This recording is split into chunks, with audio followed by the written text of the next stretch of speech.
గతంలో రోడ్డు ప్రమాదంలో గాయపడ్డ వారిని ఎవరు పట్టించుకునే వారు కాదు. ఎవరైనా మానవత్వంతో పట్టించుకుని ఆసుపత్రికి తీసుకుని వెళితే మెడికో లీగల్ కేసు కాబట్టి ఆస్పత్రి వారు పోలీసులకు సమాచారం ఇచ్చేవారు.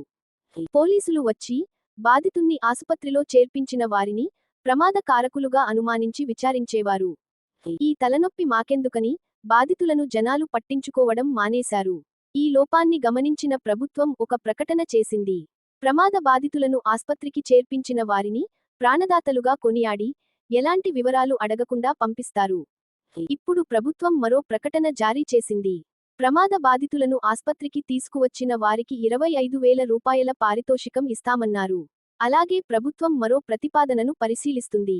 బ్రెయిన్ డెడ్ అయిన వారి అవయవాలు దానం చేస్తే ఆ కుటుంబ సభ్యులలో ఒకరికి ప్రభుత్వ ఉద్యోగం, సముచిత పారితోషికం ఇవ్వటం. ఈ విధమైన ప్రోత్సాహాలు వల్ల ప్రజలు అవయవదానం చేస్తారు. ఇలాంటి మానవీయ సేవలందిస్తున్న ప్రభుత్వాలను జనవిజ్ఞాన వేదిక అభినందిస్తుంది. మిత్రులారా, దయచేసి లైక్, సబ్స్క్రైబ్, కామెంట్, షేర్ చేయండి.